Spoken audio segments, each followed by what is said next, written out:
Les extrêmes droites en Europe, une conférence de Gicole et La Paix maintenant, avec Nicolas Lebourg et Dominique Sopo. Merci à tous d'être présents. Je suis contente, on est presque une vingtaine. C'est très bien, très agréable de se retrouver. Alors, vous savez qu'au sein de La Paix maintenant et de J-Call, nous suivrons les évolutions politiques en Israël et en Palestine, mais nous sommes également préoccupés du climat politique en France et en Europe. C'est pourquoi Annie Dayan-Rosenhan, qui ne peut être présente parmi nous ce soir, Michel Fellous, ici présent, et moi-même, nous avons souhaité organiser cette soirée d'information et de débat sur les extrêmes droites en France et en Europe. Nous sommes en effet très inquiets des dérives des opinions publiques, mais aussi de plusieurs partis politiques vers la droite et l'extrême droite. Comment comprendre et expliquer cette surenchère? Que penser des craintes exprimées souvent de guerre civile? Quels sont les sujets sur lesquels la gauche, aujourd'hui émiettée, aurait pu ou aurait dû se renouveler? Nous avons demandé à Nicolas Lebourg, qui est politologue, de nous livrer ses analyses. Je rappelle qu'il a publié en 2019 « Les nazis ont-ils survécu ?» au Seuil, et en 2015 avec Jean-Yves Camus « Les extrêmes droites en Europe » au Seuil aussi. Nous souhaitons également éclairer les positionnements des Juifs de France sur ces sujets. Si nous connaissons les prises de position de personnalités publiques et des institutions juives les plus connues, le CRIF, le Consistoire, qui appellent à faire barrage aux candidats de l'extrême droite, aux deux candidats de l'extrême droite au moins, nous sommes inquiets d'entendre ou de lire d'autres personnalités publiques qui semblent attirées par Zemmour ou comprendre au moins et partager en partie ses positions. C'est pourquoi nous avons invité Dominique Sopo, qui est président de SOS Racisme et enseignant, et qui est en contact avec plusieurs secteurs de la communauté juive organisée et dont les militants sont aussi sur le terrain pour nous donner son point de vue sur ces positionnements des Juifs. Il a notamment publié en 2014 « La grande peur des belles âmes, la gauche et l'antiracisme » chez Grasset. Nicolas Lebourg prendra la parole en premier, en visio, puisqu'il n'est pas à Paris, grâce à la technique, qu'il faut savoir maîtriser. Merci Léo pour ton aide. Et Dominique Sopo parlera ensuite, et chacun aura environ 20-25 minutes pour nous laisser une bonne demi-heure ou un peu plus de questions et débats. À vous, Nicolas. Je vous remercie, cher ami. Je vous salue tous, bien évidemment. J'avais mis un petit mot tout à l'heure, juste préféré quelque part. On commence ça par Dominique parce que ces militants, bien évidemment, comme vous le savez, se sont fait taper dessus assez vigoureusement récemment. Et en tous les cas, je tiens à dire, c'était une manière de leur rendre hommage, je tiens à dire mon amitié, ma sympathie à Dominique et aux militants de SOS Racisme. Voilà, pour commencer. Pour aller sur le vif du sujet, vous évoquiez la question de la guerre civile. C'est effectivement un fantasme qui est agité d'une manière différente selon les secteurs. Il y avait eu un sondage qui était particulièrement intéressant, qui nous permet un peu mieux de comprendre Zemmour aujourd'hui, après l'attentat de Magnanville à l'été 2016. On demandait aux sondés si, après le prochain attentat djihadiste, on était à un moment où chacun savait qu'hélas, ça s'enchaînait, si après le prochain attentat djihadiste, il pourrait comprendre, voire approuver qu'il y ait des attentats contre des musulmans en représailles. La question était clairement posée, il ne s'agissait pas de représailles contre des djihadistes, mais contre des musulmans. Et ce qui était intéressant dans ce sondage, c'était qu'il y avait bien évidemment 10% de gens qui disaient qu'ils approuveraient, et ça, on se dira que c'est le taux incompressible, mais qu'on avait un gros quart de gens qui n'approuvaient pas, mais qui comprendraient. C'est évidemment eux qui sont intéressants. Et ce qu'on observait, vous savez que dans les sondages, il y a toujours la notice de manière obligatoire qui est disponible. Vous avez la ventilation sociologique qui est faite par sexe, par âge, par profession. On voyait que c'était nos classes moyennes et classes moyennes supérieures qui étaient les plus tendues, les plus tendancieuses. Or, c'est elles qui, bien évidemment, assurent normalement l'équilibre, la stabilité des démocraties de marché. Et c'est quelque chose qu'on le retrouve, cette espèce de bascule de nos classes moyennes et moyennes supérieures. On l'a vu dans l'émission de CNews d'Éric Zemmour, que c'était eux, le public. On le voit dans les conférences d'Éric Zemmour. Moi, j'étais allé il y a 1 an et demi avant la convention de la droite, mais la même semaine, c'était un public très bourgeois. À Perpignan, j'étais allé, c'était le lancement de la campagne de Louis Ayot, et c'était intéressant, c'est le public très bourgeois qui vient du bureau de vote le plus huppé de la ville, celui où le foncier est le plus cher, qu'on retrouvait largement. Et quand on regarde ce bureau de vote, on comprend comment on peut créer une majorité électorale d'extrême droite dans un pays. Parce que ce bureau de vote, en 2014, il avait voté pour M. Ayot. En 2017, à l'élection présidentielle, il vote pour M. Fillon. Au second tour, alors qu'il y a Marine Le Pen, il vote pour M. Macron. Aux élections européennes de 2019, il vote pour la liste Renaissance présentée par La République En Marche. Et municipal 2020, il vote pour M. Ayot. Qu'est-ce qui se passe? Il vote plus qu'en 2014, largement. Qu'est-ce qui se passe très clairement dans cette frange de la bourgeoisie? Il y a un désaccord profond sur le programme économique du Front National, jugé trop social interventionniste. Il y a un discrédit profond sur la personne de Marine Le Pen. Et il y a par contre un accord sur les questions de critique de la société multiethnique, de critique de la société multiculturelle et sur la façon dont est représentée l'immigration.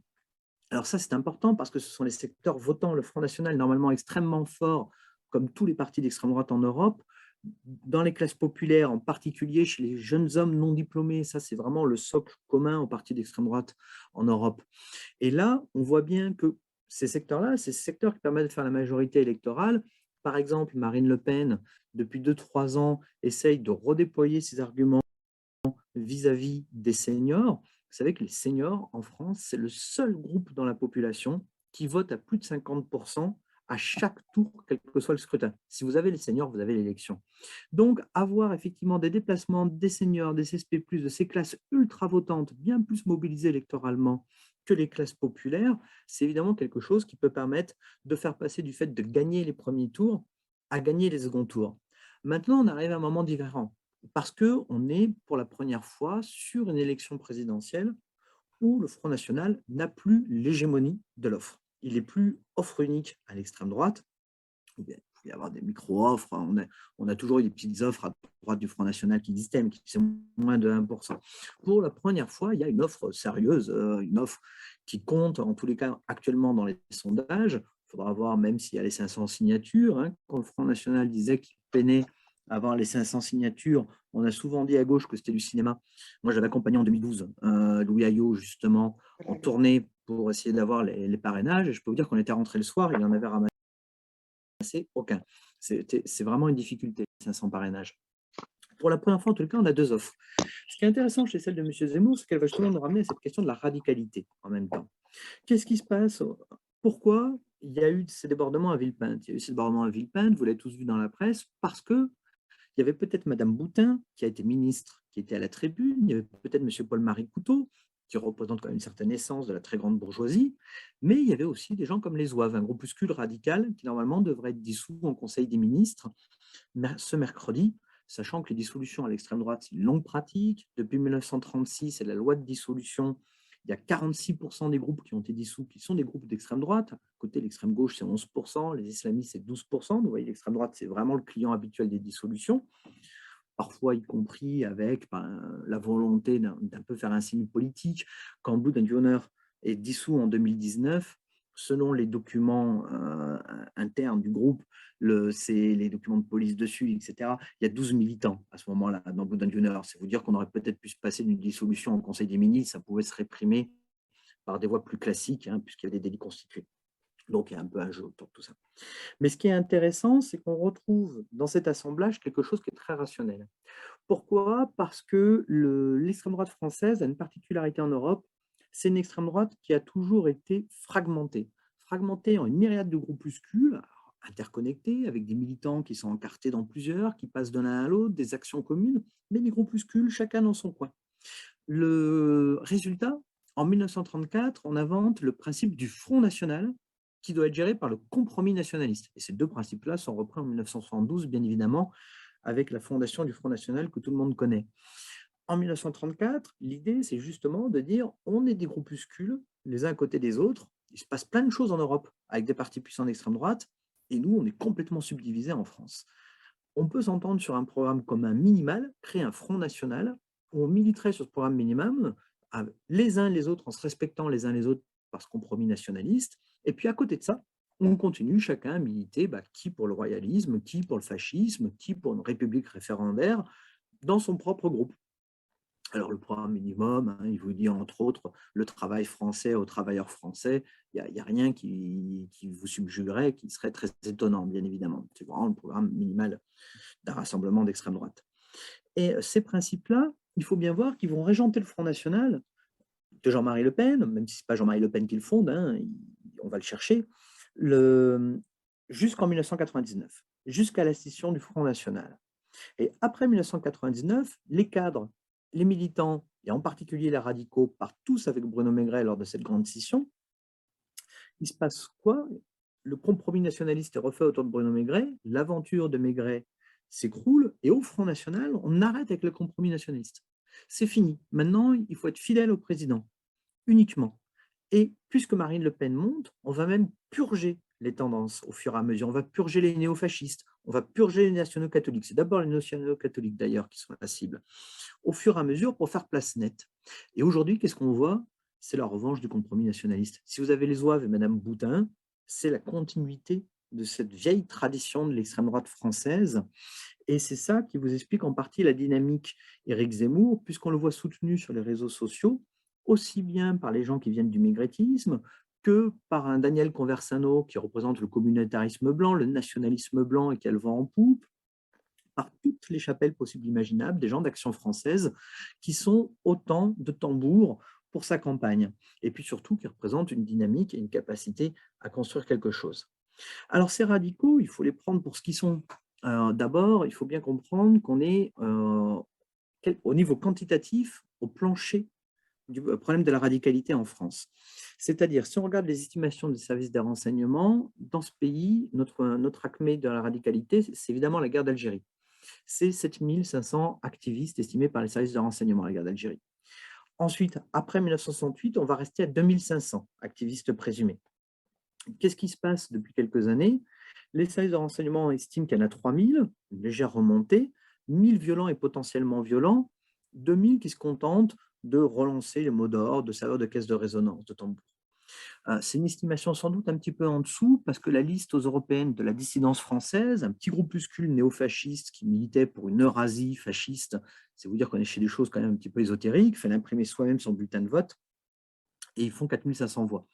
Donc, les gens normaux ne savent pas qu'existe la dissidence française, les gens classiques ne se soucient pas d'une Eurasie fasciste. Donc, s'il y a 4500 personnes pour imprimer le bulletin, on doit bien être un petit peu au-dessus de cette estimation à 3000 aujourd'hui. Mais la question, c'est la mutation de cette radicalité.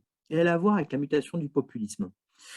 On a un problème de radicalité en France qui, pour l'instant, sur les attentats qui ont été déjoués, à chaque fois, c'est fait parce que depuis les années 1980, les services de renseignement français, les services de sécurité ont adopté la doctrine que l'Allemagne avait, elle, adoptée contre le terrorisme d'extrême gauche, qui est on arrête avant la commission de l'acte. Et donc, on a adapté notre droit pour pouvoir arrêter des gens pour un crime non encore commis. Mais donc, on a su construire ça en droit, ce n'est pas une difficulté.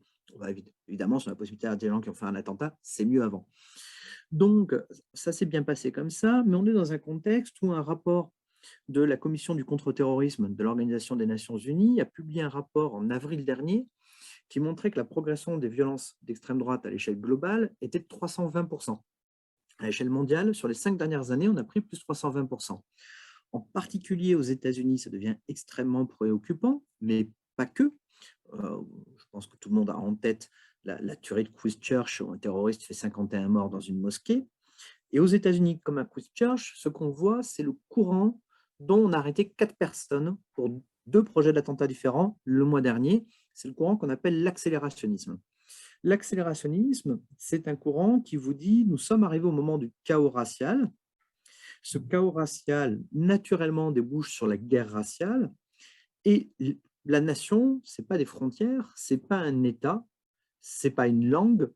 La nation, c'est notre couleur de peau, c'est notre sang, c'est notre race. Et donc, je suis plus proche, moi, blanc, d'un blanc qui vit à Tokyo que de mon voisin qui est un brave homme d'origine algérienne. Cette question-là n'existe plus. Et donc, les Blancs, dans cette guerre raciale, ont vocation à être massacrés et submergés.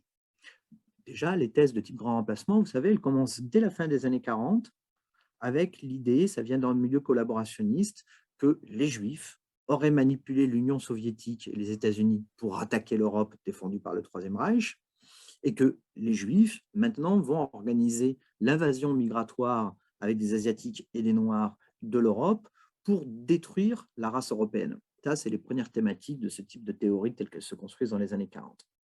Et donc, ces gens pensent que la seule manière de survivre, c'est dater cette guerre raciale. C'est là où les Blancs ont une chance, entre autres parce que ça va permettre des veilles de conscience, puis parce que ça va permettre des cycles de représailles, et ça va obliger une bonne partie des Blancs à partir avec eux dans la guerre pour se défendre. Et donc, c'est là qu'il y a une chance, effectivement, que ça marche. Alors, ces courants accélérationnistes se développent un peu partout. Donc, je disais, ça part des États-Unis en 2016, on retrouve en Nouvelle-Zélande. C'est passé dans les pays scandinaves, ça a donné lieu à un certain nombre de violences, d'incendies de mosquées, de synagogues et quelques meurtres comme aux États-Unis. C'est passé en Grande-Bretagne, où ça a donné l'occasion de faire un certain nombre d'attentats en 2018. Et puis, bien évidemment, en France, au mois d'octobre, les gens qui ont été arrêtés au début du mois, qui voulaient faire un carton avant le premier tour, comme les gens qui ont été arrêtés à la fin du mois et qui, eux, projetaient d'autres types d'attentats, sont de ce courant accélérationniste. Alors, j'ai récupéré il n'y a pas longtemps de documentation aussi des textes qui circulent dans ce milieu encore. Et bon, il ne faut pas se leurrer, il parle de guerre raciale sur les Noirs et sur les Arabes, on parle beaucoup de l'islam, mais sur les textes accélérationnistes, vous trouvez sur ces documents-là, écrits sur toutes les barres sur les pages, morts aux Juifs, hein, bien évidemment. Eux, ils sont sur cette thèse largement que c'est les Juifs qui organisent la destruction de la race blanche et qui sont donc le dernier ennemi à attaquer. C'est pour ça aussi que vous aviez ce fameux symbole du nationalisme blanc qui en fait qui à la base part d'un château où le fait inscrire Himmler dans les années 30 et qui est repris ensuite dans la culture des jeux vidéo comme un symbole du nazisme, alors que ce n'était pas un symbole du nazisme, le soleil noir, et que le soleil noir était sur la couverture du terroriste de Christchurch. Donc, ces questions-là, c'est des questions sur la radicalité qui prennent de nouvelles importances. Elles ont aussi à voir avec l'innovation du populisme. On a cru au début du siècle que l'extrême droite était en train de s'adoucir, certains, parce que l'extrême droite se transformait après le 11 septembre 2001. Il y a eu ce que, vous évoquiez le bouquin qu'on a fait avec mon ami Jean-Yves Camus, avec Jean-Yves, on avait appelé ça la mutation néo-populiste, hein, au début, il y a de cela près de 20 ans. Pardonnez-moi, ça fait juste peur à dire. La mutation néo-populiste, après le 11 septembre 2001, qui commence d'abord en Hollande, et qui sont des extrêmes droites qui nous disent « N'ayez pas peur, nous n'avons rien à voir avec les États d'extrême droite. La preuve, nous défendons un cadre institutionnel constant, nous ne voulons pas faire de grandes modifications constitutionnelles après notre prise du pouvoir démocratique. Et bien au contraire, nous sommes là pour défendre les libertés telles que conquises par les sociétés européennes et les minorités, au premier chef les juifs, les femmes, les gays, contre le nouveau fascisme, le nouveau totalitarisme que serait l'islam, l'islamisme, tout ça amalgamé un petit peu en un, apporté par l'immigration arabo-musulmane. Ça a eu des effets très nets. Jérôme Fourquet avait calculé que ce néopopulisme que Marine Le Pen va importer en France, elle va matiner le vieux discours du Front National avec le néopopulisme. Jérôme Fourquet avait calculé que la progression du vote chez les Français juifs pour le Front National, entre 2012 et 2017, c'était le triple que la progression de ce vote FN dans l'ensemble de la population française. Donc, ça a un effet puissant au niveau électoral de manière très claire, ce néopopulisme. Nonobstant, c'est pas si simple que ça, que ce soit un adoucissement, parce qu'on a bien vu que cette focalisation sur l'islam et sur les populations immigrées, d'origine immigrée, aboutissait de plus en plus à une augmentation des tensions. Et en France, comme en Europe, le grand tournant ensuite, après ces attentats 2001, c'est les attentats de 2015. Il faut bien comprendre qu'il se passe en 2015 quelque chose de fondamental, outre bien évidemment la vague d'attentats djihadistes, qui est l'interprétation de ces attentats. Et il y a un personnage là qui joue un rôle central, c'est justement Éric Zemmour, qui va passer l'année 2015 et les suivantes à expliquer avec tous les relais médiatiques dont il dispose, et puis des gens comme Philippe de Villiers vont reprendre aussi ces arguments, que les attentats 2015, ce n'est pas juste les attentats du djihadisme, c'est la troisième mi-temps de la guerre d'Algérie. Et obsessionnellement, Zemmour va ne cesser de répéter cet argument, c'est la poursuite de la guerre d'Algérie, et même il interprète ensuite la guerre d'Algérie à l'aune du 13 novembre. On va l'entendre défendre l'usage de la torture il y a 2 ans sur les plateaux de télévision, en disant, rendez-vous compte, à l'époque, il y avait un Bataclan par jour. Donc, on est vraiment dans une osmose complète. Monsieur Robert Ménard, également le père de Béziers, expliquera que Daesh, c'est le FLN de la guerre d'Algérie. Alors, c'est quelque chose qui est passé complètement sous les radars de ce qu'est la gauche française. Et la gauche française, qui a toujours du mal à comprendre que la guerre d'Algérie, ça existe, au long cours et que ça existe encore dans les mémoires. C'est un défaut structurel de la gauche française. Et cette guerre d'Algérie, elle est devenue très vive aujourd'hui pour une partie de notre population. Je parlais tout à l'heure des radicaux. Quand vous regardez le groupe OAS qui avait été démantelé à Marseille parce qu'entre autres, ils voulaient tirer sur des clients de kebab, faire des massacres sur des clients de kebab. Eux, comme le groupe AFO, Action des forces opérationnelles, qui a été démantelé, les deux interprètent les attentats de 2015 justement sur la guerre d'Algérie. Quand on parle beaucoup dans la presse régulièrement de ces affaires qui impliquent des policiers et beaucoup plus des militaires et des gendarmes, le groupe AFO avait deux sites, un pour draguer la population générale sur le thème du grand remplacement, et vous allez même en trouver des liens sur ce blog posés dans les commentaires sur le site Druzz, que j'imagine ici tout le monde connaît, hein, site ultra pro-israélien, tendance Likoud, et assez conspi.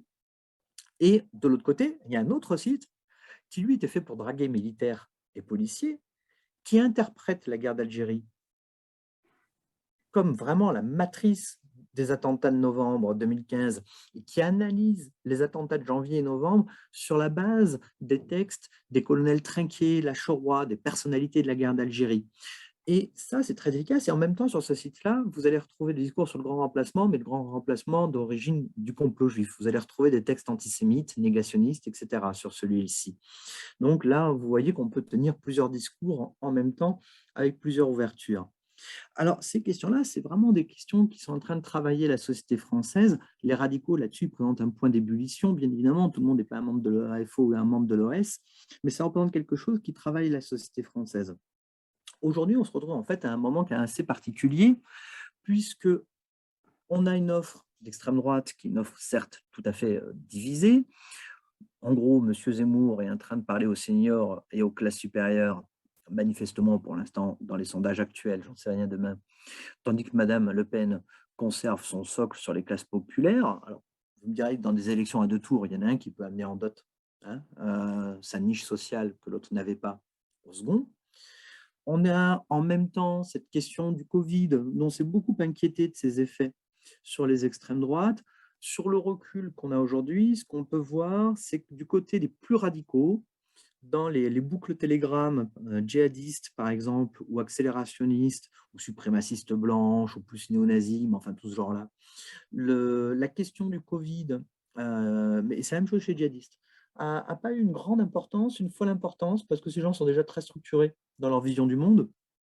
Donc, le Covid, dans l'ultra-droite, ce n'est pas plus qu'un des moyens utilisés par justement le complot mondial pour assurer l'avancée du mondialisme.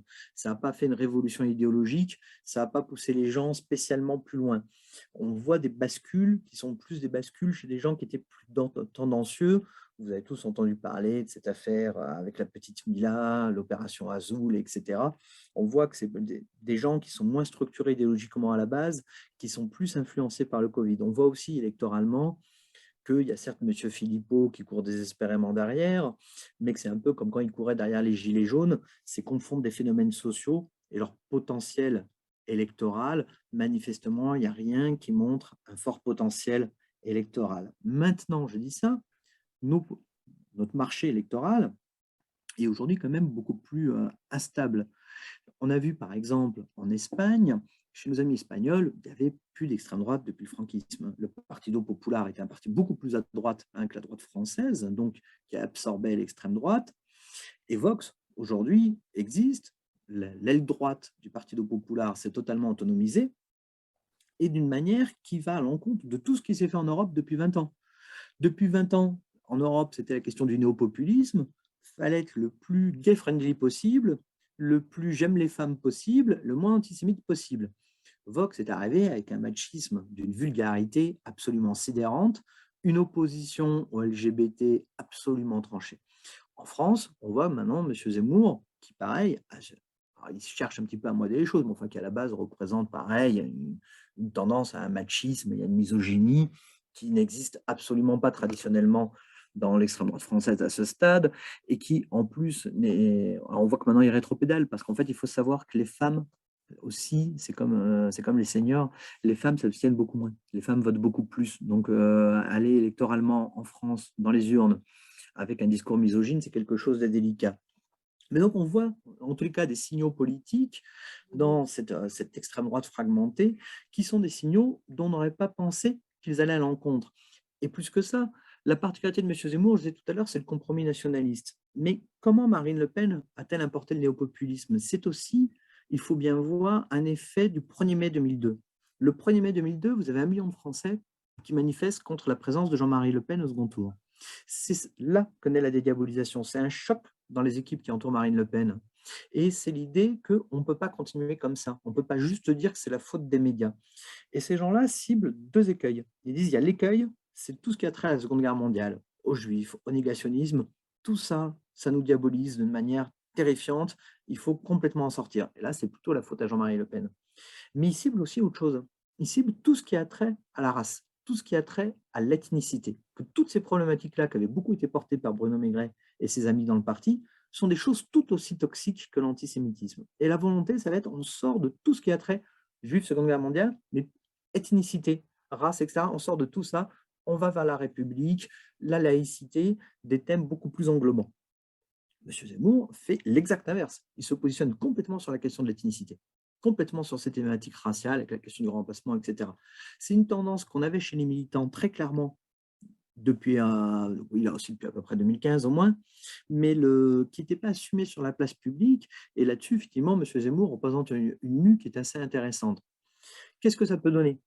Après les élections où on va, je ne suis bien évidemment pas devin. La fragmentation de l'extrême droite française, il faut bien voir que c'est un phénomène tellement structurel que notre beau pays est le seul à avoir connu une dictature d'extrême droite pluraliste. Sous Vichy, vous avez 88 partis politiques d'extrême droite légaux, de toute tendance. Donc, en France, il n'y a que Jean-Marie Le Pen, jusque-là, qui était arrivé à unifier comme ça la mouvance, à mettre tout le monde en ordre de marche et à pouvoir l'amener, on ne sait pas trop, mais en tous les cas, un second tour. Donc, ce n'est pas de mal à veille que l'extrême droite va disparaître en France, mais ce n'est pas de mal à veille qu'elle sera non plus un monolithe. Ça n'est pas le cas.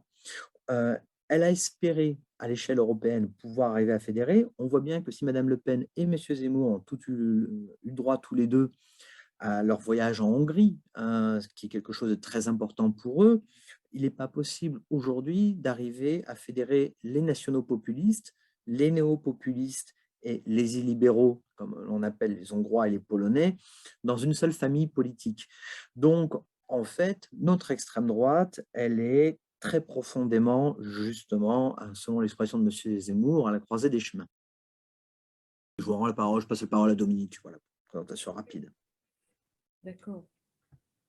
À la croisée des chemins, avec une question peut-être que je laisserai pour plus tard, mais alors, un risque de séparation complète, enfin de division totale qui fait qu'ils ne vont pas y arriver au pouvoir, si je peux dire, ou quelles alliances ils auront. Mais je laisse la question ouverte pour l'instant et je vais donner la parole à Dominique Sopot. Merci pour l'invitation à ce moment et merci à Nicolas pour les mots que tu as dit au début par rapport aux militants de SOS Racisme qui ont été agressés. D'ailleurs, je partirai de là parce que, de fait, comme je suis toujours admiratif du sens de la synthèse et l'érudition de Nicolas sur l'extrême droite, je ne vais pas, j'allais dire, me placer nécessairement sur le même terrain, parce que ce serait pas forcément les choses les plus intéressantes que j'aurais à apporter ce soir. J'aurai l'heure sous les yeux. Donc, comme Nicolas le disait, parce que c'est un fait qui est quand même très significatif, je pense, par rapport au débat qui est le nôtre ce soir sur la question de l'extrême droite et des réactions, finalement, de la société par rapport à cette extrême droite.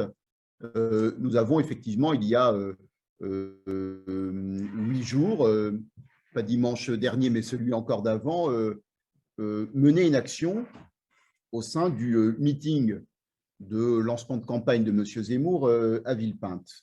Une action non violente, SOS Racisme, donc il n'y a pas de doute sur le caractère non violent de l'action.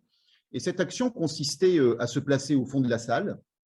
Donc on n'est pas du tout en train de vouloir sauter sur la scène et tordre le deuxième poignet de M. Zemmour, ou de l'empêcher de parler en couvrant sa voix de nos cris. L'action consistait, de façon très pacifique, à se lever et avec des t-shirts portés par des militants de former la phrase « non au racisme ». Donc, même aucun slogan anti-Zemmour, a priori, puisqu'au moment d'ailleurs où l'action était menée, et il était en train d'expliquer qu'il n'était pas raciste et qu'il n'était pas misogyne.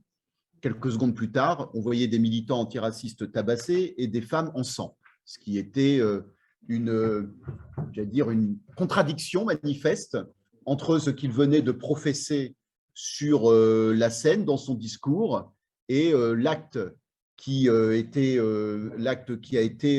mené sous les yeux de très nombreuses caméras. Donc, une contradiction évidente. Et pour nous, l'action, elle consistait justement à aller voir si il était possible de dire non au racisme dans un meeting de M. Zemmour et de voir les réactions que cela produirait. Alors évidemment, on s'attendait bien à des huées ou à un service d'ordre qui interviennent plus ou moins rapidement et de façon plus ou moins vive, mais je dois dire, de voir devant des caméras des groupes néo-nazis qui servent de service d'ordre officieux à M. Zemmour venir tabasser des militants, il y a là quelque chose d'inquiétant à un double titre. Inquiétant parce que ça veut dire qu'on est sur des gens qui sont suffisamment sûrs d'eux pour pouvoir mener cette action dans un endroit où ils se sentent tout à fait autorisés à venir, d'autant plus que, évidemment, le service d'ordre officiel ne pouvait pas manquer la présence de ces personnes qui écumaient les abords du parc de Villepinte et qui écumaient les rangs du meeting. Et le deuxième élément, c'est là aussi un élément significatif sur le plan politique, c'est que cette présence de militants néo-nazis et la violence qui s'est exercée n'a pas, à ce stade, totalement disqualifié M. Zemmour, qui d'ailleurs a pu continuer campagne sans dénoncer la présence de néo-nazis dans son meeting.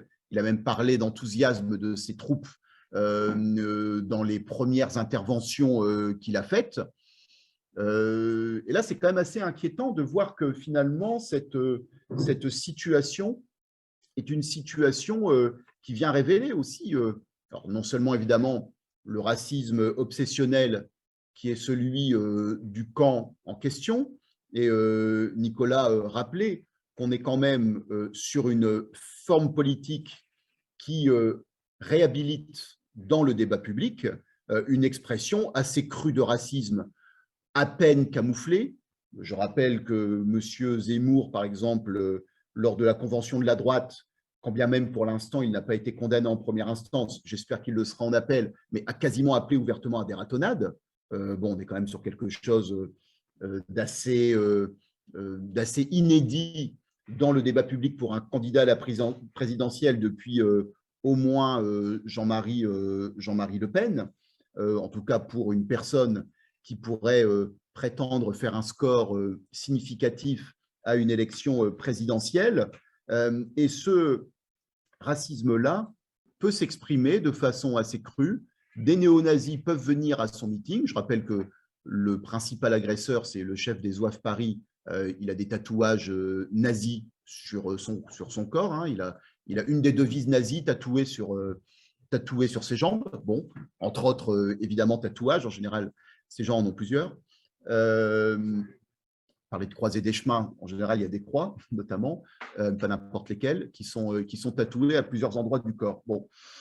Donc, on voit bien qu'en fait, on est quand même sur une situation qui est, de ce point de vue-là, assez significative, inquiétante, de l'expression d'un racisme et de la légitimation d'une violence ouverte qui redevient ou qui devrait devenir ou redevenir une logique légitime de relation entre les gens ou une ressource politique tout à fait légitime. Cette situation s'explique aussi, puisqu'on parlait de la question de la gauche, elle s'explique aussi par un changement effectivement d'un champ politique avec une vague réactionnaire ces dernières années qui a été assez spectaculaire. Je tiens à faire remarquer que si dans un meeting d'un candidat de gauche, il s'était passé 1% de ce qui s'est passé dans le meeting de M. Zemmour vis-à-vis de nos militants, je pense qu'on aurait eu des tribunes par dizaines des indignations, comment dire, à n'en plus finir. Là, je constate, et c'est pour moi d'ailleurs une certaine tristesse, de voir que il y a finalement assez peu de, je vais dire que la force de la réaction vis-à-vis de ce qui s'est passé est assez limitée. Sur le plan journalistique, même si ça a été fait, hein, du travail qui a été fait évidemment, sur le plan intellectuel, bon, faut voir, enfin, encore une fois, quand je pense à ce que ferait le camp réactionnaire, ultra-conservateur ou l'extrême droite s'il se passait 1% de ce qui s'est passé là, j'allais dire, on est très très loin de quelque chose malheureusement d'équivalent. Alors cette situation, elle vient aussi de l'affaiblissement ces dernières années, c'est un peu ce que Nicolas disait d'ailleurs, avec les différentes étapes qu'on a connues avec les attentats en 2001, en 2015, elle vient aussi d'une délégitimation qu'on voit nous à SOS Racisme d'un camp du progrès, d'un espace du vivre ensemble qui a été délégitimé de toutes parts, hein. On voit bien comment progressivement les formes les plus caricaturales se présentant comme antiracistes et parfois ne l'étant radicalement pas, je pense notamment aux indigènes de la République, ont été présentés comme étant l'antiracisme, en disant, ben voilà, en fait, on ne peut plus être antiraciste, puisqu'en fait, l'antiracisme, c'est ça. On ne parle plus de SOS Racisme, parce qu'évidemment, ça ne rentre pas dans le tableau, ça ne rentre pas dans le schéma. Donc, pour délégitimer l'antiracisme, il faut n'en garder que les formes les plus outrancières, caricaturales et même perverties, en l'occurrence, lorsqu'on est en rupture très claire avec ce que pourrait être une logique antiraciste. On a aussi, on en parlait juste avant de commencer, tout un travail qui va être fait par d'autres groupes qui vont reprocher, même sans le dire ainsi, à SOS Racisme, finalement d'être aux mains des Juifs. Hein, quelque part, c'est bon, voilà, en fait, c'est SOS Racisme qui a volé la marche des beurs, SOSPS, mais j'ai toujours entendu aussi dans SOSPS, SOS Juif. Moi. Enfin, il y a quelque chose qui, comment dire, j'entends une autre musique que formellement ce qui peut être dit là par toute une série d'individus qui vont utiliser cette, comment dire, cette forme d'association et en forme de délégitimation. Donc, on voit bien comment, en fait, il y a une prise en sandwich aujourd'hui. Alors, je ne parle pas spécialement de SOS, parce que si c'était que sur une organisation, ce ne serait pas très, très significatif, très intéressant et très grave d'ailleurs, mais d'un espace qui est pris quelque part en sandwich entre j'allais dire, une violence réactionnaire et raciste, et de l'autre côté, quelque chose d'un délitement aussi dans une partie de la gauche par rapport à ces sujets, tout en voyant bien qu'on est aussi parfois, parce que souvent les gens, je vois bien des gens qui disent oui, mais la gauche en fait trop pour les immigrés, les Noirs, les Arabes, etc. Si seulement, parce que bon, très honnêtement, quand on regarde par exemple nous, ce que l'on peut avoir à dire sur la question des discriminations raciales, sur la question du racisme dans la police, le moins qu'on puisse dire, c'est qu'on n'est quand même pas sur des évolutions très radicales ces dernières années, et même plutôt une gauche qui a été plutôt défaillante sur ce sujet et qui n'a pas mené des réflexions, qui n'a pas pris toujours des positions qui étaient suffisamment fermes sur ces problématiques et qui n'a pas mis en place des politiques publiques de nature à répondre à ces problèmes qui sont quand même des problèmes lourds dans la société. Et cet affaiblissement aussi, finalement, de la gauche au niveau politique sur nos sujets, voire parfois ces errements, ça permet aussi eh bien, de laisser toute une série de concepts être récupérés et pervertis.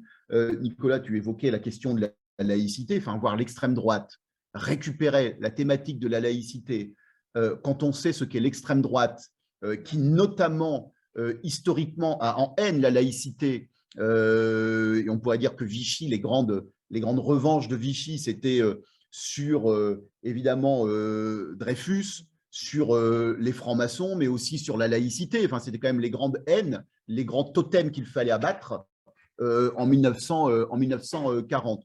Donc, on voit bien qu'il y a des masques de la haine, qu'il y a des masques qui sont des masques, évidemment, que nous, on peut voir avec une certaine facilité, mais qui, dans le débat public, permettent à tout un chacun de faire comme s'il ne les voyait pas. Il ne voyait pas où était le problème et ce qui pouvait se cacher derrière. D'ailleurs, assez mal en général. Moi, je suis par exemple très étonné dans le débat public que finalement, on discute, on discute de M. Zemmour avec comment dire, la question de son rapport à l'histoire, il est cultivé, etc. Ce qu'il dit, il faut l'entendre, etc. Mais il y a quand même quelque chose qui est très rarement dit, c'est que ce monsieur est raciste. Et notamment, d'ailleurs, il a été condamné pour ça à plusieurs reprises. Bon, je trouve comment dire, que dans le débat, lorsque l'on parle, on lui parle à lui, ou lorsqu'on parle de lui, il y a beaucoup de circonvolutions pour ne pas avoir à dire clairement, pas simplement qu'il est réac, bon, Jean Réac, on en connaît, j'allais dire, il est raciste. Et non seulement il est raciste, mais on pourrait dire qu'un des éléments centraux de sa dynamique, c'est le racisme. Je rebondis aussi sur ce que disait Nicolas. Nicolas dit que sur la question de la guerre d'Algérie, enfin, souvent on dit que M. Zemmour parle de la France. J'ai toujours pensé que son seul sujet, c'est l'Algérie à M. Zemmour, et qu'en fait, il est dans quelque chose dont il n'arrive pas réellement à parler avec beaucoup de sérénité, c'est le moins qu'on puisse dire, mais qu'en fait, c'est son seul sujet, et qu'on est là sur une haine spectaculaire qui vient rencontrer dans l'électorat aujourd'hui toute une bourgeoisie, ça a été noté, son électorat potentiel, selon les études qui sortent, c'est un électorat effectivement bourgeois.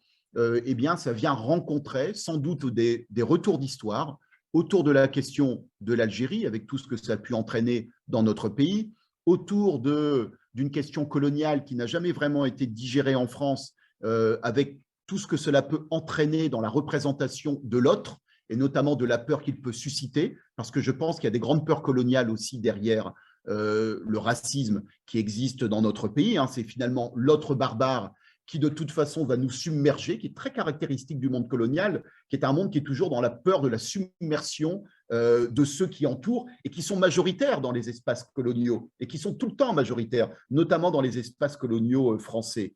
Et la question aussi, évidemment, d'une dynamique sociale, d'une réalité, c'est que il y a 20, 30 ou 40 ans, j'allais dire, ça ne coûtait pas très cher d'être antiraciste pour la bourgeoisie, si tant est qu'elle l'était. Parce que finalement, de qui parlait-on? On parlait de Mohamed qui était étranger et qui était OS. Bon, très honnêtement, il n'y avait pas une forme de concurrence dans l'accès aux places les plus prestigieuses dans la société, alors qu'aujourd'hui, l'enfant de Mohamed, il est français, il demande à être élu, il a des diplômes, il demande à être cadre supérieur. Là, évidemment, ça devient tout de suite beaucoup plus tendu, notamment pour des groupes qui ont déjà dû faire la place aux femmes. Bon, si en plus il faut faire la place aux Noirs et aux Arabes, à la fin, qu'est-ce qui nous reste? Et on voit bien cette tension entre ces peurs de la figure de l'autre et la question, j'allais dire, de l'accès aux positions les plus prestigieuses dans la société, qu'il y a là une tension extrêmement forte, des rencontres qui se font autour de peut-être plusieurs fractions d'un électorat qui, en tout cas, sont assez unifiées pour dire en réalité qu'il y a quelque chose à stopper en termes de dynamique dans notre pays, qui est la question de la marche vers l'égalité. Et c'est en cela, d'ailleurs, je ne suis pas, on va dire, lorsqu'on est militant, on est optimiste, sinon il ne faut pas militer. Voilà, mais j'allais dire, s'il y a aussi ces tensions dans la société, c'est aussi en partie, paradoxalement peut-être, mais ça n'est qu'un paradoxe apparent, c'est aussi parce qu'il y a des choses qui avancent dans la société, qu'il y a aussi une marche vers l'égalité et que toute une série de personnes se disent soit on arrête maintenant, soit en fait on va basculer dans autre chose, il sera trop tard pour arrêter la redistribution des places, pour arrêter le fait que le pays va changer, pour arrêter le fait que finalement tout le monde aura une même place dans la citoyenneté, quelle que soit son origine ou sa religion, etc. Il n'y a évidemment aucune illusion à avoir, je terminerai peut-être par ça, parce que là, ça n'est pas très optimiste, mais il n'y a aucune illusion à avoir sur la dynamique en œuvre. Le camp de l'extrême droite, que ce soit derrière M. Zemmour, qui le dit de façon assez spectaculaire et assez claire, ou que ce soit les autres familles d'extrême droite, c'est un camp qui, de toute façon, fondamentalement, sauf à ne plus être l'extrême droite, est un camp qui est un danger évident pour la démocratie et qui est toujours un camp qui, de toute façon, va être fondé sur une dynamique de haine de l'autre. Et qu'en général, les Juifs finissent toujours par voir leur tour revenir dans l'identification d'une figure à haïr. Et Nicolas rappelait à juste titre comment, dans toutes les accusations qui peuvent être portées contre l'immigration, comme par hasard, on retrouve des accusations qui vont être portées contre les Juifs. Et d'ailleurs, certains des attentats antisémites qui ont eu lieu aux États-Unis, notamment dans la synagogue, c'était parce que, on reprochait aux Juifs d'être les instruments du grand remplacement. D'ailleurs, là, pour le coup, le lien, il était fait avec une grande clarté, une grande force et sans aucune ambiguïté. Les Juifs, de toute façon, sont du côté des immigrés, sont du côté des processus migratoires qui vont participer du grand remplacement. Et donc, il faut arrêter finalement ceux qui, une fois de plus, sont à la tête d'un énième complot contre telle ou telle société. Pour terminer quand même, je dirais qu'il y a aussi évidemment, pour Éric Zemmour, sans doute une particularité, c'est qu'il est juif. Et que le fait qu'il soit juif n'est pas neutre aussi dans le succès qu'il peut rencontrer, puisque quelque part, il vient dédouaner des gens de leur antisémitisme, parce que c'est quand même assez spectaculaire de voir des néo-nazis dans un meeting soutenir quelqu'un qui s'appelle Zemmour, qui est en train de parler à la tribune. Et on voit bien comment, en fait, la dimension juive qu'il ne masque pas est une dimension qui permet aussi à des gens de dire « Ah, regardez, puisque c'est un juif, vous n'allez pas venir nous accuser d'eux. » Et là, il y a quelque chose évidemment d'extrêmement perverse chez ce personnage et dans les alliances, dans ce qu'il est en train de fabriquer comme camp extrêmement stupéfiant, inquiétant, qui retrouve une forme de légitimité au point même où on est en train quand même de discuter en 2021 de savoir si le maréchal Pétain, finalement, n'était pas un brave type qui aurait sauvé des Juifs. Enfin, si on avait dit il y a quelques mois qu'on en serait en 2021 en France, alors oui, ça fait longtemps qu'il le dit, mais c'est quand même devenu un débat quasiment central à un moment donné, il y a quelques semaines dans la société, de savoir si le maréchal Pétain avait ou pas sauvé des Juifs français pendant la Seconde Guerre mondiale. Bon, on voit bien là qu'il y a une très grande dangerosité parce que ça n'est évidemment pas la question du débat historique qui est en train de se jouer et d'un souci de la précision historique. C'est une question de vision du monde, c'est une question de réhabilitation de modèles de société qui sont des modèles de société évidemment fondés sur l'oppression, la destruction et la violence.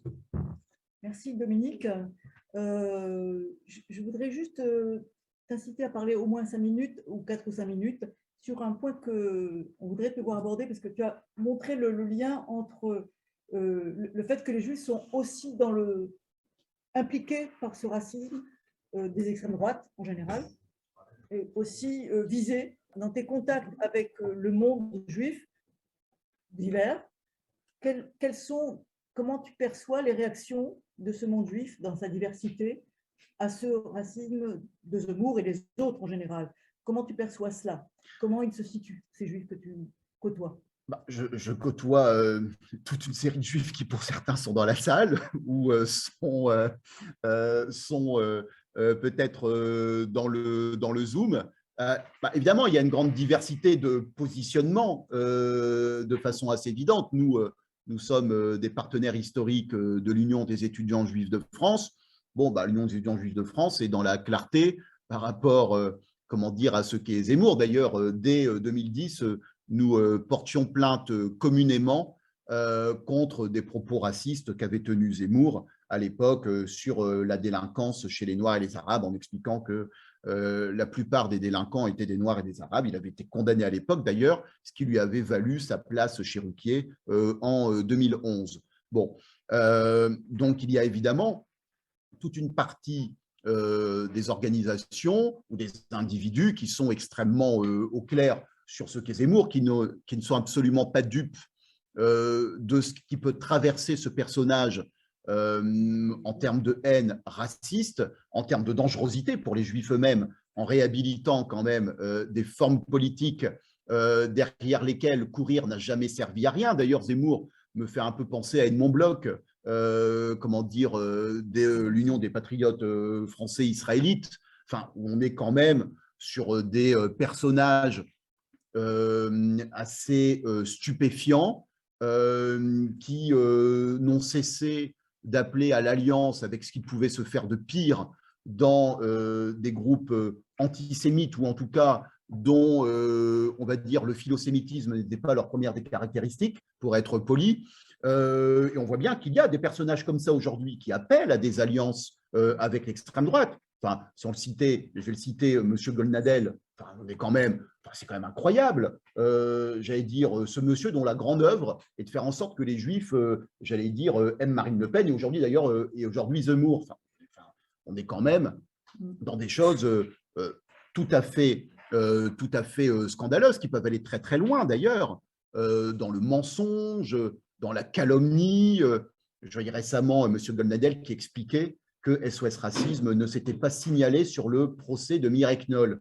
Bon, d'abord, on était là à la manif, je ne sais pas où il était, en 2018, puisqu'on a immédiatement dénoncé, évidemment, ce crime antisémite, mais surtout, on n'y était pas parce que lui, il a refusé en tant qu'avocat. C'est quand même incroyable. Et derrière, il vient expliquer, ah bah, SOS n'était pas au procès, il n'était pas partie civile, alors que c'est lui qui a fait en sorte que nous ne soyons pas partie civile, d'ailleurs, comme les autres organisations antiracistes qui n'ont pas pu être partie civile, parce qu'en fait, on est là dans quelque chose qui est en plus une manipulation assez indigne d'une famille et d'un cas extrêmement douloureux. Bon, donc on voit bien comme ça des personnages qui, de toute façon, dans la lignée de Zemmour, sont sur ces logiques de haine et sont sur ces logiques d'alliance qui ne sont pas complètement nouvelles. Après, ce que je trouve, c'est aussi de la gêne. C'est qu'en réalité, il y a quand même, Zemmour, on voit bien, rencontre une forme d'écho parce qu'il joue sur la peur de l'islamisme, des attentats, et que finalement, parce qu'on peut, oui, il dit pas, oui, d'accord, au fait, c'est quand même la question de la peur ou de la haine des Arabes qui se cache derrière. Il n'est pas peine de se rouler par terre, de trouver des. C'est ça le problème. En fait, quand il y a un problème, il faut le traiter. Et je trouve que peut-être il y aurait davantage de travail à faire pour quand même discuter de ce sujet-là, qui peut faire écho d'ailleurs aussi au départ, comment dire, au départ du Maghreb, qui peut faire écho aux peurs que entraînent des attentats qui vont particulièrement cibler les populations juives, enfin, on pense à l'hypercacher ou aux Zaratora, évidemment, et que, évidemment, ces peurs, elles peuvent entraîner le fait de se dire, bah, finalement, de toute façon, il y a un ennemi principal, peut-être que l'extrême droite, ce n'est pas nos amis, mais en tout cas, pour l'instant, logique de survie, bah, de toute façon, il vaut mieux aller avec eux, mais la logique de l'ennemi principal est une logique qui, en l'espèce, est une logique, bon, évidemment, qui ne se base pas sur une éthique très digne, mais qui surtout, au-delà de ça, est une logique extrêmement dangereuse parce que ça vient déculpabiliser l'extrême droite de son rapport à l'antisémitisme, de son rapport à la Seconde Guerre mondiale, de son rapport à cette histoire qui, pour elle, est une histoire évidemment plus qu'encombrante, et ça participe finalement d'un risque non seulement de légitimation de l'extrême droite, j'allais dire, même si l'extrême droite, comment dire, se légitime par toute une série de canaux, mais surtout quelque chose qui va faire que la violence antisémite va retrouver des lettres de noblesse à partir de ce camp-là. Et encore une fois, je tiens à dire que quand on a des néo-nazis qui sont un service d'ordre officieux d'un candidat à la présidentielle, encore une fois, il faut aussi voir ce que signifie cette évolution et la ligne qui est franchie, me semble-t-il, lorsque l'on constate de telles, j'allais dire, de telles accointances qui se font jusque devant les caméras. Merci Dominique.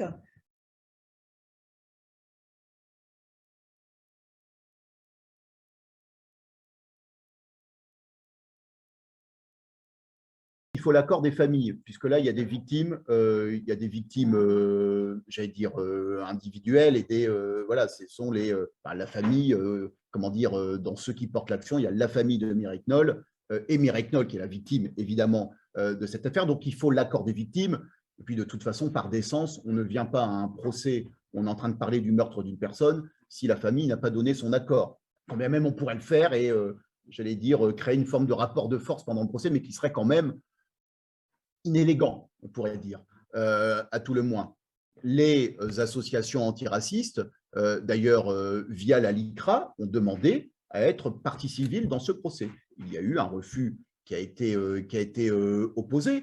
Alors, évidemment, il n'y a pas eu la phrase « Nous ne voulons pas que les associations antiracistes soient présentes », mais de fait, il n'y a pas eu de partie civile possible. Et je sais, comment dire, que l'argumentation qui a été donnée était de dire que, de toute façon, M. Golnadel allait dire tout ce qu'il y avait à dire et ça n'était pas la peine que les associations, j'allais dire, viennent plaider en plus, puisque ce serait redondant. Donc ça, c'est la forme polie. Mais ce qui est intéressant, c'est que cet avocat-là, qui fait en sorte de bloquer la présence des associations antiracistes, derrière, comment dire, envoie comme message, regardez, SOS Racisme, je ne parle pas des autres, parce que son obsession, c'est SOS Racisme, puisque dans son esprit, c'est le point de jonction entre des Juifs qui ont été trop longtemps naïfs avec des Noirs et des Arabes qui, de toute façon, sont un danger qu'il faut… Bon, on voit bien, là, j'allais dire, en quoi c'est son obsession SOS Racisme, Gilles William Golnadel. Bon, je pense que c'est assez clair. Bien. Ce monsieur vient de dire, regardez, SOS Racisme a refusé d'être partie civile ou ne s'est pas, comment dire, ne s'est pas manifesté pendant le procès. Enfin, on est quand même sur quelque chose d'une malhonnêteté intellectuelle qui est quand même assez spectaculaire de la part du personnage. Bon, il est assez coutumier du fait, il faut dire. D'autres questions dans la salle, sauf si on me ramène des questions du chat.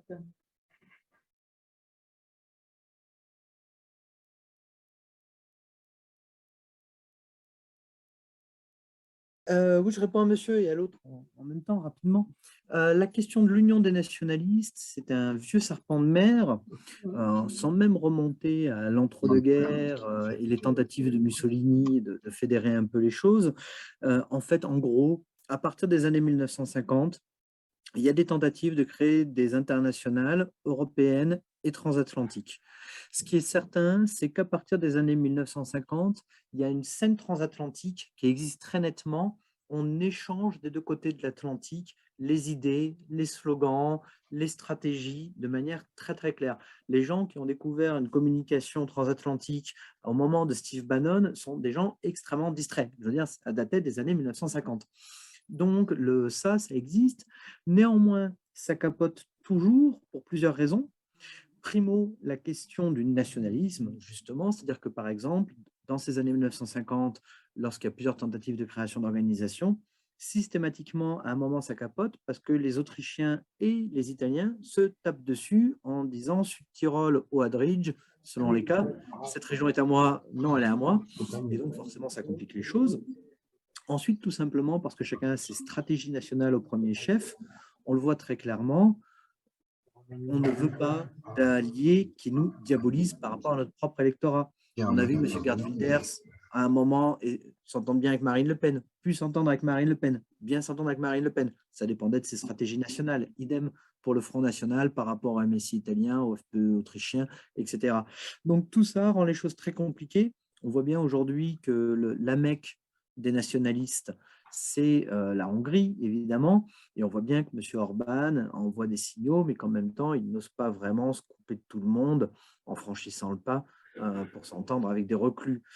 Et sur cette question d'unification, je rebondis sur la première question, sur la question sur la peur. Alors le vote, la peur, c'est quelque chose de très subjectif. Objectivons les choses. Quand on demande aux électeurs d'extrême droite, depuis les années 1980, depuis que le Front National pèse électoralement, quel est le motif de leur vote? Le premier item depuis les années 80, ça n'a pas changé dans les réponses, c'est l'immigration. Mais l'immigration, c'est un mot dans lequel chacun met les réalités qu'il veut. La plupart du temps, en fait, soyons honnêtes, c'est évidemment pas l'immigration, c'est même pas la société multiculturelle, c'est la société multiethnique. C'est tout simplement le fait que les gens trouvent qu'il y a trop d'Arabes. Voilà. Cette question-là, elle peut se nourrir bien évidemment d'un certain nombre de préjugés et de peur. Mais la question fondamentale, c'est la question de la société multiethnique qui motive toutes les formes d'extrême droite depuis le début des années 80. On a évoqué dans l'échange le cas de Manaknol, etc. Il faut bien voir que, en fait, le moment où les Juifs et les Maghrébins se croisent dans la victimologie des violences d'extrême droite, on a là-dessus des archives qui sont très précises, puisqu'à compter de 1976 jusqu'au mandat de Nicolas Sarkozy, il y a la Direction centrale des renseignements généraux, l'ancêtre de la DGSI, qui fait des statistiques mensuelles des violences politiques avec tout le monde, je veux dire les Bretons, les Corses, l'extrême droite, l'extrême gauche. Et très clairement, à partir de 1982, on a une explosion des violences anti-maghrébines, un écroulement des violences antisémites de la part des extrêmes droites, écroulement qui ne veut pas dire disparition. Il y a une femme juive qui est assassinée en 1984 par un militant néo-nazi au motif de sa judéité, c'est reconnu par le tribunal et l'assassin est condamné à la perpétuité. Mais donc ce moment-là devient le moment 82, c'est aussi le moment où vous avez les premiers succès à très bas bruit dans des cantonales partielles de candidats du Front National. 1983, juste après, c'est les premiers skinheads d'extrême droite en France. Au début des années 80, vous avez une tension entre la société multiethnique qui commence à se manifester, qui n'est allée que crescendo. La question du racisme, mais ceci, je finirai par là, pas qu'une question de peur, elle est une question aussi d'espoir pour ces gens. Il faut bien comprendre que le racisme, c'est toujours une épuration du corps social qui permet d'assurer l'unité du corps social et qui donc est l'amour de sa patrie pour les gens qui l'ont, qui est au contraire un projet glorieux. Robert Brasillac définissait le fascisme en disant le fascisme, c'est l'amitié à l'échelle de la nation. On est dans quelque chose qui a une part constructive et une part utopique pour ceux qui y croient. C'est une des difficultés à gauche pour comprendre la puissance du racisme, parce qu'on se dit c'est une idéologie de la haine et de l'exclusion. Et évidemment, personne ne se lève le matin en disant je suis un enfoiré qui hait tout le monde et qui veut exclure tout le monde. Les gens se lèvent le matin en disant je suis un super patriote qui aime sa patrie et qui veut faire qu'on se retrouve ensemble pour les gens qui sont de cette patrie. Est-ce que l'absence d'un discours en face construit, qui a une certaine cohérence, unie, enfin, et ça ne pourrait être qu'un discours de gauche, mais pas aussi une des raisons de notre désespoir et d'envahissement de la peur aussi, parce qu'on n'a rien auquel se rapprocher.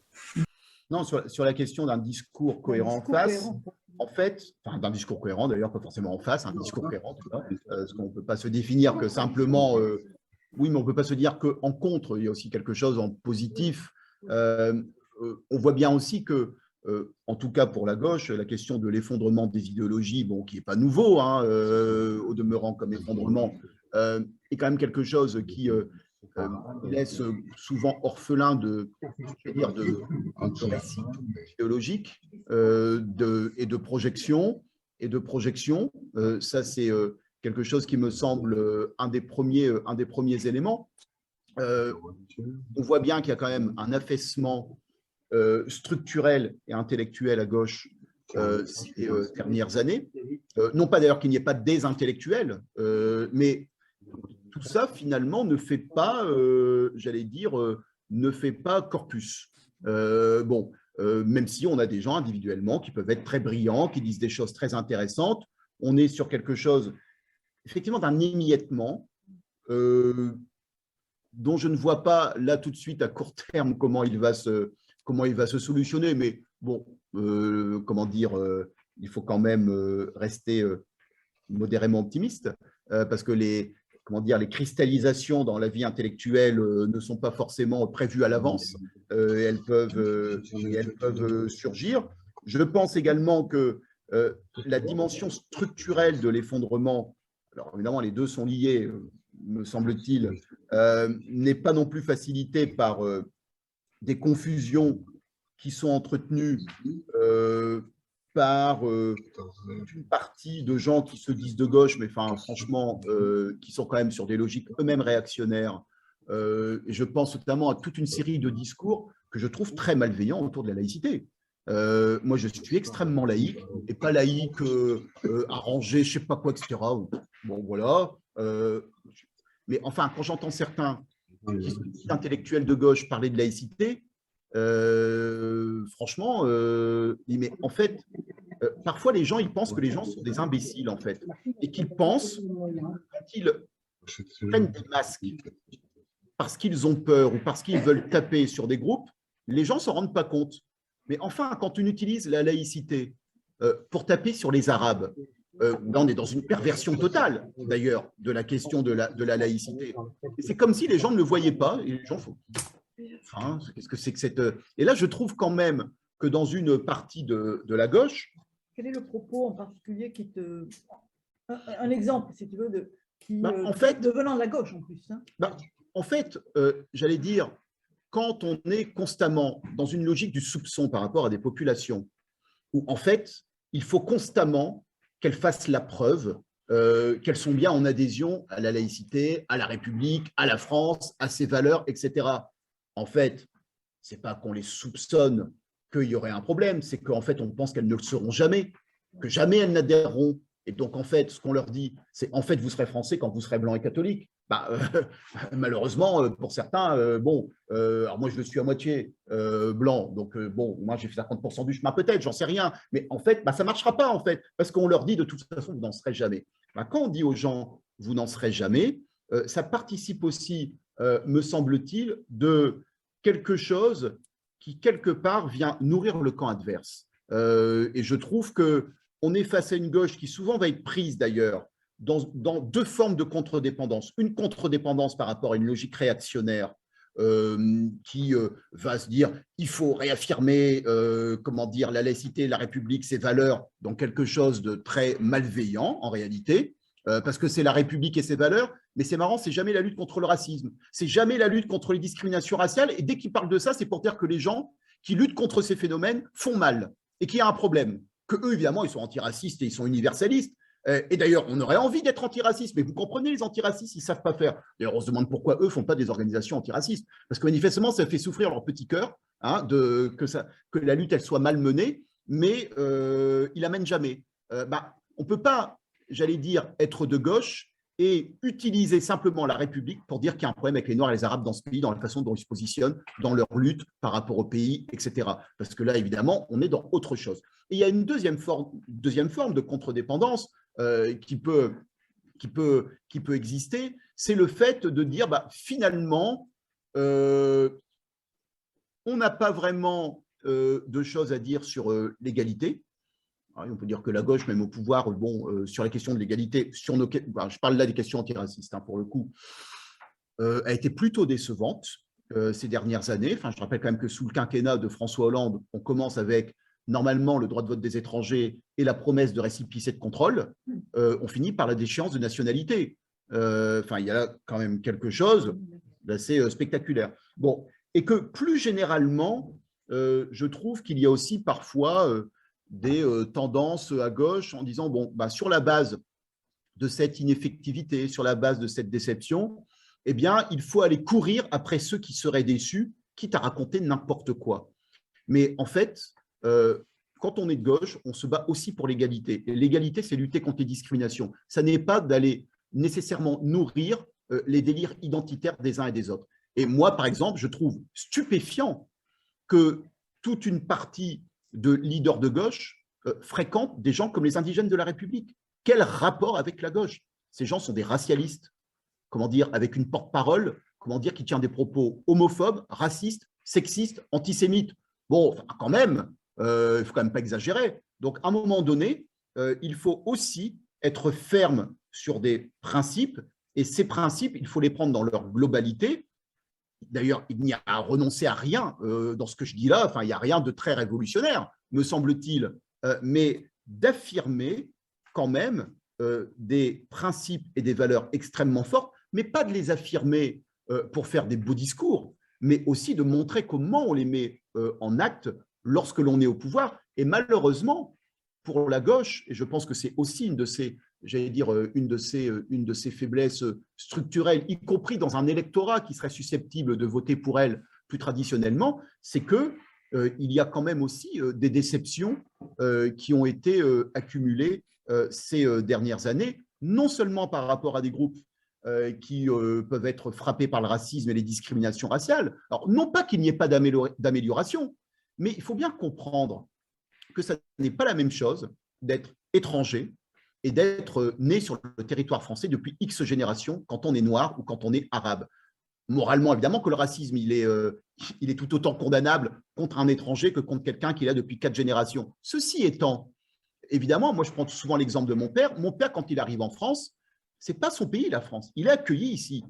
Ben, peut-être qu'il subit des discriminations, peut-être que la police le tutoie systématiquement, mais bon, quelque part, ce n'est pas son pays. Il est accueilli ici. Et puis, c'est toujours mieux de là où il vient.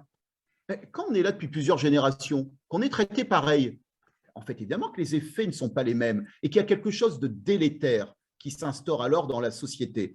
Bon, voilà, donc je pense qu'il y a aussi, pour la gauche, le fait de montrer vers où elle entraîne la société avec plus de clarté et de ne pas être dans cette situation parfois de contre-dépendance multiple et dans un niveau d'émiettement qui devient, j'allais dire, alors je ne vais pas dire risible parce que c'est triste, mais où en fait une grande partie quand même des débats qui circulent sont des débats des uns et des autres pour expliquer que c'est celui d'à côté qui doit se rallier à soi.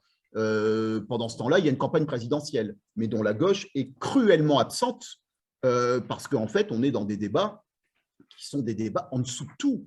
Alors peut-être qu'il faut en passer par là. Hein. Bon, je veux dire, en donné quand on touche le fond, on finit bien par remonter. Bon, en espérant qu'il y ait un fond, quand même, à un moment donné, qu'il n'est pas trop loin, Mais là, on est quand même dans un affaissement du débat politique qui est assez inquiétant et qui, à mon avis, va mettre quelques années pour, j'allais dire, rebondir à gauche et pour qu'il y ait un rebond possible et vigoureux qui viendrait quand même un peu reconstituer la scène politique, j'allais dire, de ce côté-là de l'échiquier.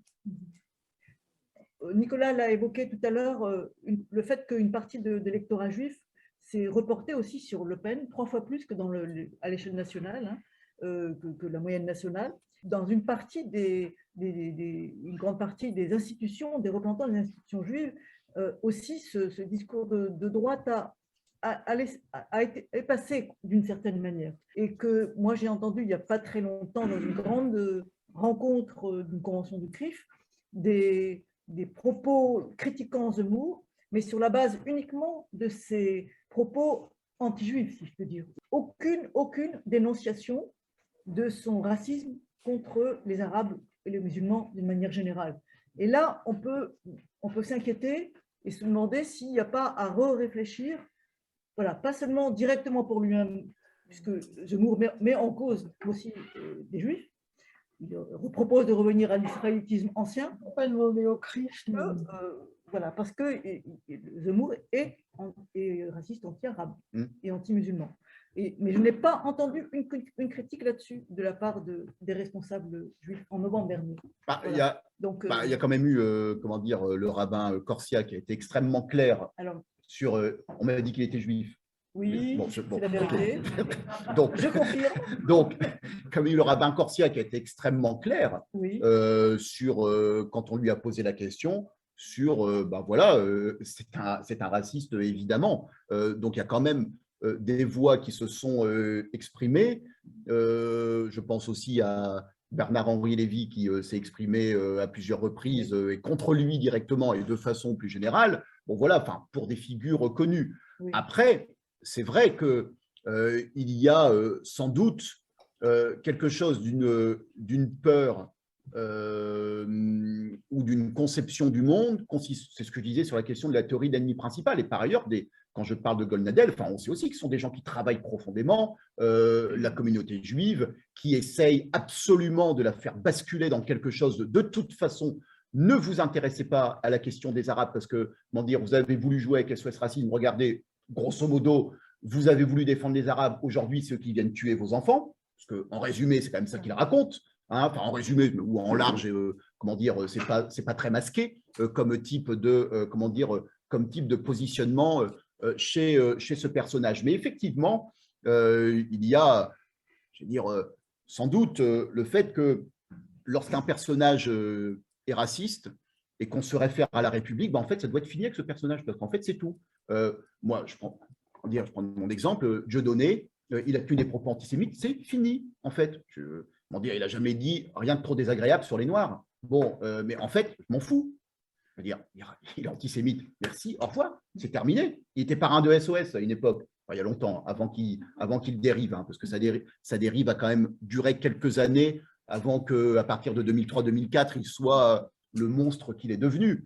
Mais, j'allais dire, il n'y a pas d'ambiguïté à avoir lorsque quelqu'un est raciste ou antisémite et porteur d'une idéologie de l'exclusion, de la stigmatisation de groupe, c'est terminé. Enfin, il faut, bon, voilà, effectivement, on pourrait attendre à ce qu'il y ait une clarté sur le sujet. Mais on parle ici, tu parlais des organisations juives, mais moi, je remarque quand même qu'après le meeting qui a eu lieu à Villepinte, quand j'entends les propos de Valérie Pécresse et de Gérard Larcher qui parlent de provocation de la part de SOS Racisme, on voit bien qu'on est dans une ambiance où, en fait, de façon plus générale, c'est quand même des propos totalement atterrants, une provocation d'aller dire non au racisme. On est en train de parler de gens qui s'appellent les Républicains, de quelqu'un qui est président du Sénat. Non au racisme, c'est une provocation. Mais comme je dis, c'est une provocation pour qui de dire non au racisme? Qu'ils disent, pour qui se sent provoqué par la phrase non au racisme? Alors, ma réponse, et peut-être que je m'avance un peu vite, ce serait des racistes. Mais c'est marrant parce que les deux personnes que je viens de citer, je ne les ai pas beaucoup entendues qualifier Éric Zemmour ainsi. Donc, il faut une forme de cohérence. Si c'est une provocation, c'est que c'était face à des racistes. Qu'ont-ils à dire, comment dire, sur ces racistes? Parce qu'encore une fois, non-racisme ne provoque que des racistes. Et que cette logique, comment dire, consistant à dire que c'est une provocation. Alors évidemment, quand on y va, c'est pour provoquer quelque chose, mais on voit bien que le terme provocation ici, il prend une dimension de condamnation de l'action. Mais c'est ce qu'on disait aussi des militants des droits civiques qui allaient faire des sit-ins, comment dire, dans les comptoirs réservés aux Blancs, qui se faisaient casser la gueule, et à qui on disait, bah, si vous n'y étiez pas allé, vous ne seriez pas fait casser la gueule. Oui, effectivement, mais le problème, c'est que justement, ils ne pouvaient pas y aller, et que légalement, ils ne pouvaient pas y aller. Parce que moi, quand j'entends des phrases, parce que quand même la situation, c'est SOS Racisme s'est fait taper par des néo-nazis à un meeting d'Éric Zemmour. Les gens disent, mais que faisait SOS Racisme au meeting d'Éric Zemmour? Je dis, mais enfin, excusez-moi, dans la phrase, il y a néo-nazis. Hein. Enfin, peut-être qu'on peut quand même se poser la question, qui est peut-être plus intéressante, de ce que faisaient des néo-nazis au meeting d'Éric Zemmour. Question d'ailleurs qui ne lui a pas été posée. Au passage, comme ça, c'est pratique, il n'a pas à y répondre. Une question, oui. Je voudrais ajouter quelque chose pour ne pas créer de fausses polémiques, parce que les choses sont assez compliquées comme ça. Le CRIF, il s'est clairement exprimé contre Zemmour, hein, je sais. Communiqué. Oui, j'ai vu. Le consistoire, il s'est clairement exprimé contre le CRIF et les communiqués. Contre Zemmour. Contre Zemmour. Contre Zemmour. Il y a des personnalités juives, des électrons libres qu'on connaît, comme Goldadel, etc. Mais ils ne sont pas, peut-être pas, c'est pas les organisations représentatives des Français juifs ou des Juifs de France. Donc ça, c'est pas la peine de faire un pavé dans la mare en plus là-dessus.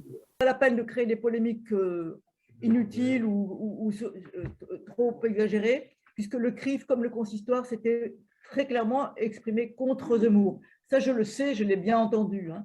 Je voulais juste signaler que les seules critiques qu'ils avaient à l'encontre de Zemmour, sauf Corsia, le rabbin Corsia, c'était des critiques qui concernaient les Juifs, jamais son racisme anti-arabe ou anti-musulman. Il y a des intellectuels juifs qui, malheureusement, sont subjugués par M. Zemmour. Je parlais d'un africain que j'ai entendu il n'y a pas longtemps et qui a été taclé par Marcel Gaucher lors d'un entretien parce que c'est pas si dangereux que ça. Alors, dans la bouche d'un monsieur comme lui, qui a quand même sa place dans le milieu à l'Académie française aussi. et juif, souvent, entendre des propos comme ça, je crains qu'il y ait quand même des courants. Alors, je ne veux pas non plus lancer des polémiques. Oui. Ah oui, des courants. Il n'y a pas de raison qu'il n'y en ait pas d'ailleurs. Malheureusement, ça existe et ça peut entraîner totalement fâcheux. Une personnalité comme Alain Finkielkraut s'est exprimée, a eu aussi des propos pas tout à fait défavorables, ou même parfois un peu favorables pour Zemmour. Je voulais juste dire ce que tu as dit, Dominique, c'est-à-dire que Zemmour se vante de dire tout haut ce que plein de gens pensent tout bas. Est-ce qu'il dit tout haut quand il dit, par exemple, que le mâle blanc hétérosexuel est menacé d'extermination? Eh bien, c'est l'outrance de d'un propos qu'on retrouve mais partout, de Causeur à Marianne, en passant par Europe 1, par tout ce qu'on veut. C'est news, enfin bon, et les pétitions régulières contre les féministes et contre. Donc, à un moment donné, il faut, voilà, rappeler ce qui a été dit aussi par toi et Nicolas. Zemmour est aussi un soldat zélé de la bataille culturelle qui a été gagnée par la droite. Ça, je crois que c'est une chose. Et donc, la gauche, en général, elle est sur la défensive. Et le monde de la laïcité et le monde juif, et je pense qu'on ne va pas se cacher derrière nos je ne sais pas quoi ici, ont été particulièrement ciblés et contaminés. Regardez un petit peu les murs Facebook et autres pour savoir de quoi il s'agit. C'est-à-dire qu'à un moment donné, effectivement, ce sont des milieux qui ont été ciblés, peut-être parce qu'ils ont été abandonnés aussi par certains. Et voilà, donc aujourd'hui, on a une contamination assez importante de toutes ces thématiques. Aujourd'hui, être juif de gauche, et vous le savez, on le sait tous ici, c'est compliqué. Et quand on dit de gauche, c'est pas être pour les nationalisations de je sais pas quoi. C'est pas ça être de gauche. C'est refuser la haine de l'islam, c'est refuser le racisme. Et ça nous met très souvent, partout où on est, dans des situations de difficulté pour être gentil. Merci Brigitte. Est-ce qu'il y avait une personne qui voulait poser une question? Oui. Toutes les extrêmes droites en Europe. Alors, quand on commence à regarder en Italie, en Autriche, en Allemagne, en Hongrie, alors en Pologne, etc., il y a de quoi se régaler. Et ce n'est pas toujours une extrême droite anti-arabe, c'est souvent catholique. Antisémite. Enfin, c'est un point qui était complètement… Oui, tout à fait, tout à fait. Alors, j'ai essayé de l'évoquer quelques fois tout à l'heure au passage, même s'il est certain que dans le contexte où on est, à quelques mois de présidentielle, dans un contexte hystérique, il est logique qu'on se focalise sur le cas français. Ce qui est intéressant, ceci dit, c'est que justement, on voit qu'il y a quand même une certaine normalisation de ce côté-là, parce que en ce qui concerne les offres politiques antisémites, elles ont quand même plutôt cédé le pas à des offres en politique islamophobe. C'est assez marqué quand on regarde le cas de la Grèce ou de la Hongrie, qui sont particulièrement intéressants, puisque Aube Dorée, c'était vraiment le parti, je veux dire, qui était la butte témoin du fascisme européen du XXe siècle. Un fascisme, c'est quoi? Un fascisme, c'est un parti milice qui veut faire un homme nouveau par une guerre impérialiste à l'extérieur et un État totalitaire à l'intérieur. C'est ça, un fascisme.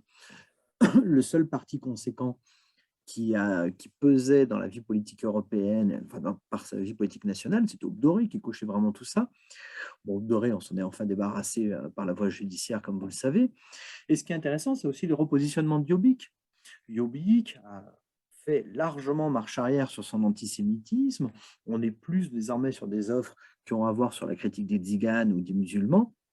C'est assez intéressant, et d'autant plus intéressant que ce qu'on observe quand même à l'échelle européenne, c'est que la pénétration électorale est quand même bien meilleure. C'est comme en France, hein, dans les succès connus par Marine Le Pen, après cette stratégie de normalisation, on a une meilleure pénétration électorale sur ces thématiques-là, et on a en particulier une meilleure pénétration électorale sur le segment du vote féminin. Je disais qu'en France, c'est celle qui vote le plus, les femmes s'abstiennent moins que les hommes, et c'est en tout cas toujours la moitié de la population.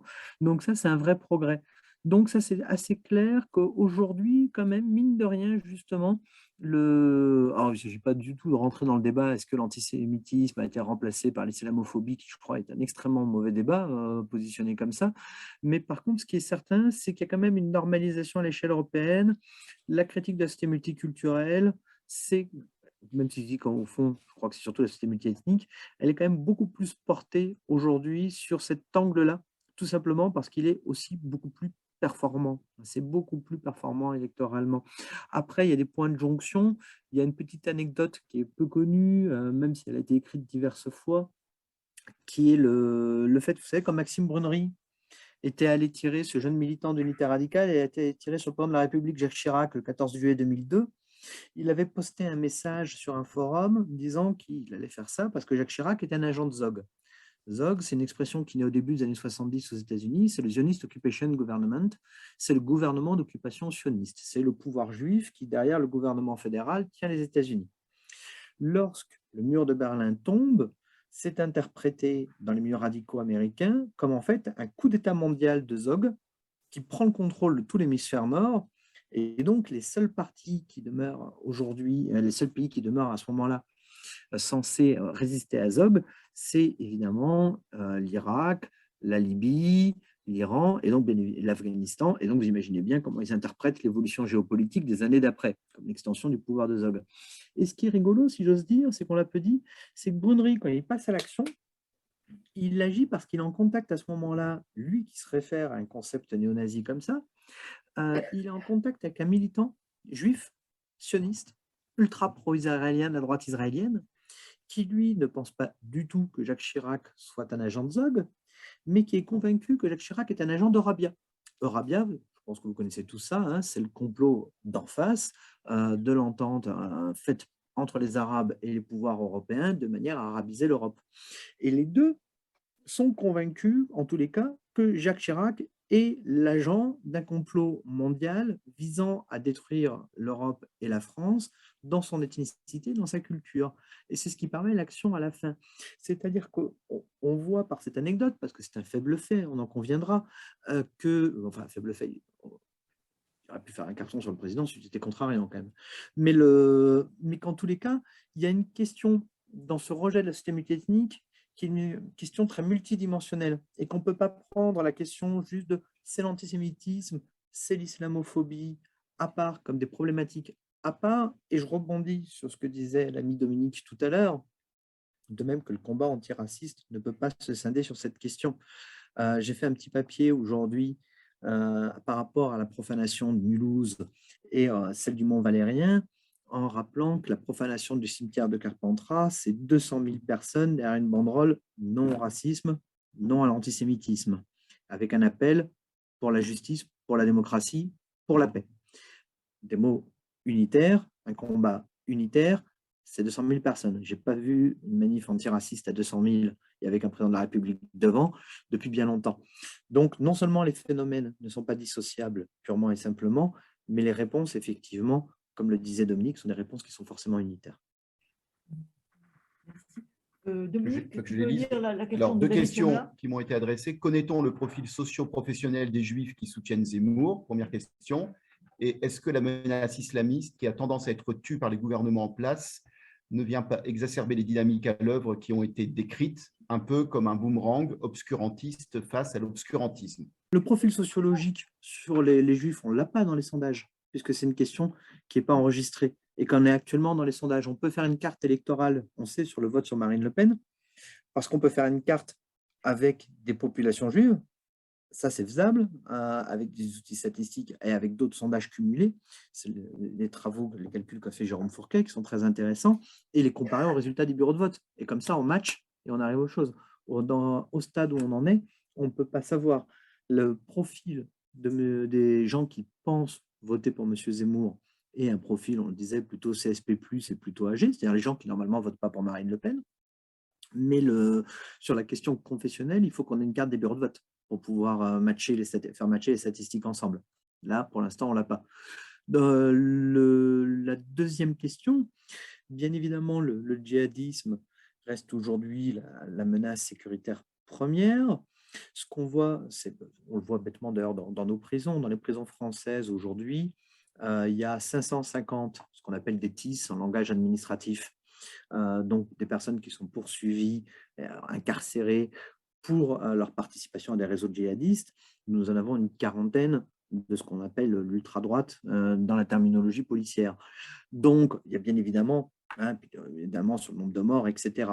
La problématique est quand même pas juste là. Ce qu'il faut voir, c'est que le rapport d'Europol de 2018 montrait très bien que la motivation, ce qui fait que depuis effectivement quelques années, on a une progression de la violence dans toute l'Europe, c'est l'idée que la crise des réfugiés de 2015 et les attentats en France de 2015, c'est un seul même phénomène, c'est l'ouverture du djihad.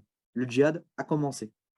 C'est aussi ce que dit M. Zemmour. Hein. Le djihad a commencé et si on ne réagit pas, on va être balayé. Donc là, c'est une question qui mobilise les troupes radicales de droite de manière extrêmement puissante, c'est-à-dire que la guerre raciale, on disait, les gars disaient depuis des décennies, un jour ça va finir avec une guerre raciale, pour eux, ça y est, elle est là, elle est commencée depuis 2015. Donc, évidemment, il faut la mener, cette guerre. Donc, ce n'est pas juste un phénomène de balancier contre balancier, c'est des gens qui attendent depuis des décennies, je parle d'une assemblée de juifs, qui attendent depuis des décennies de parousie, quoi. Ils attendent la guerre raciale comme le Messie depuis des décennies, nos militants radicaux. Et là, d'un coup d'un seul, elle se passe. Ce qui est intéressant, c'est que ça mène aussi à des bascules. Dans le groupe AFO, qui a été démantelé, qui était celui qui avait les projets terroristes les plus aboutis et les plus extrêmes, on a des profils sociologiques, pour rebondir entre les deux questions, qui sont très différenciés à ce à quoi on était coutumier.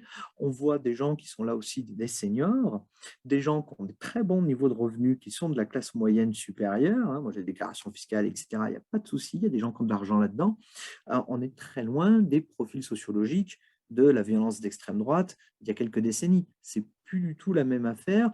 On a bien une banalisation. Le monsieur également qui avait voulu faire un carton dans une mosquée à Bayonne, à l'extrême droite sur les réseaux sociaux, les gens rigolaient en disant c'est un papy. C'est ça qui est intéressant. Un papy, c'est monsieur tout le monde. C'est ça qui est très intéressant, même s'il a des accointances avec le Front National de longue date. Mais donc, c'est au contraire particulièrement intéressant. Oui, juste sur la question de l'islamisme. Alors, je ne sais pas si la menace, elle est tue, parce que bon, je ne suis pas sûr qu'elle soit particulièrement tue par le gouvernement en place.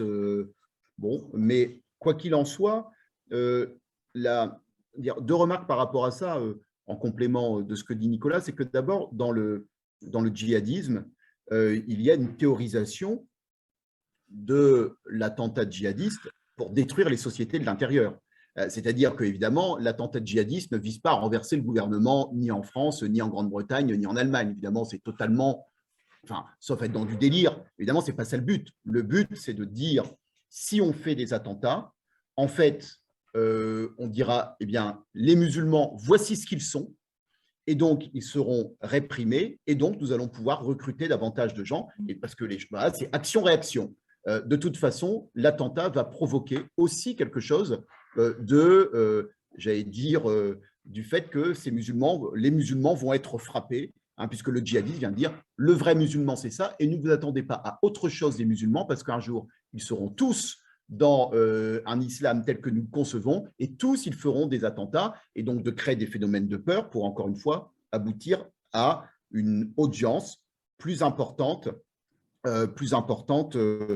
parmi des populations qui seraient stigmatisées ou davantage stigmatisées qu'auparavant. Et donc, souvent la remarque que je fais, quand des djihadistes mettent en place une logique, on n'est pas obligé de la suivre, on n'est pas obligé de la nourrir, et on n'est pas obligé de se comporter exactement comme ils attendent que les gens se comportent suite aux attentats. C'est un premier élément. Le deuxième élément, c'est que lorsque l'on parle de la menace islamiste, etc., la question, c'est toujours pourquoi on en parle? Est-ce qu'on en parle pour venir nourrir une logique de l'exclusion, de la haine, de la purification de la société, ou est-ce que l'on en parle pour régler le problème? Et d'ailleurs, je pourrais prendre la question du racisme. Pourquoi parle-t-on du racisme? Est-ce qu'on parle du racisme pour venir dire de toute façon, tous les Blancs, c'est des sales gens, et la France, ce sera toujours ça, et il faut finalement la détester, ou on aurait quelque chose un peu indigéniste, là, pour le coup, ou est-ce qu'on parle du racisme pour qu'il n'y en ait plus, en fait? C'est toujours aussi le sujet. Il faut toujours se demander, lorsque des gens se saisissent de sujets qui sont des sujets où il y a beaucoup de violence qui circule par la force des choses, que ce soit une violence physique ou une violence symbolique, pourquoi les gens se saisissent-ils d'enjeux, de débats? Quel est l'objectif qui est poursuivi? Que souvent les gens disent « Ah bah oui, mais il n'a pas tort lorsqu'il dit que… » La question n'est pas simplement de savoir si les gens ont tort ou pas de dire qu'il y a des problèmes, comment dire, dans les banlieues françaises. Je veux dire, comme si, en plus, comme si c'est lui qui révélait qu'il y avait des problèmes parfois dans les banlieues françaises sur tel ou tel aspect. Bon, alors que, j'allais dire, il suffit de regarder la presse pour constater que la presse s'en fait quand même assez largement l'écho. C'est le moins qu'on puisse dire. La question, c'est pourquoi en parle-t-il? Il veut régler le problème ou il veut dire, en fait, vous avez bien raison d'être en haine, en défiance, en rejet par rapport à ces populations, puisque je suis en train de venir nourrir les arguments qui pourraient justement venir à l'appui d'une logique de cette exclusion, de cette haine, de cette mise à distance ou de cette stigmatisation. Bon, voilà. C'est une réponse possible à… Oui, Alors, on peut aller aussi vers l'idée qu'il n'y a pas que ce problème, enfin, ce n'est pas par ailleurs, oui, seulement, il y en a tellement d'autres aussi dont il faudrait parler, dont on peut parler, par ailleurs, dans un débat public, Oui, politique. même si effectivement, il y a d'autres problèmes, mais moi, je suis quand même partisan de ne jamais, quand il y a un problème, c'est pas, oui, mais c'est vrai, il faut le dire qu'il y en a d'autres, parce que sinon, à la fin, ça devient quelque chose de totalement obsessionnel,